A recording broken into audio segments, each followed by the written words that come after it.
ববলু অলস কিন্তু মজার, চিন্টু খুব বুদ্ধিমান, রাঘব সব সময় তাড়াহুড়ো করে। আরে ববলু, তুই কি সারা জীবন এভাবেই কাটাবি? কিছু তো ক। ভাই, বড়লোক হওয়ার শর্টকাট খুঁজছি।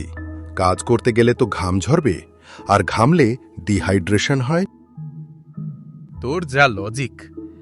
এই দেখ, আমি একটা লটারি কেটেছি, কালই কোটিপতি। লটারি দিয়ে ভাগ্য বদলায় না রাঘব, আর অলসতায় পকেট ভরে না ববলু। তাহলে কি করলে পকেট ভরবে পণ্ডিত মশাই? স্কিল শেখো। আমি গত 1 মাস ধরে অ্যানিমেশন শিখছি, অলরেডি একটা ছোট কাজ পেয়েছি।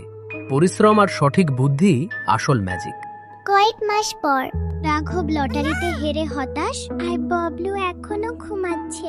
চিন্টু নতুন ফোন কিনে তাদের সামনে দিয়ে যাচ্ছে। ইস, আমি যদি তখন সময়টা লটারিতে না দিয়ে কিছু শিখতাম। বন্ধুরা, শর্টকাট দিয়ে লাইফ চলে না, কিছু একটা শেখো, সেটা দিয়েই বড় হওয়া যায়।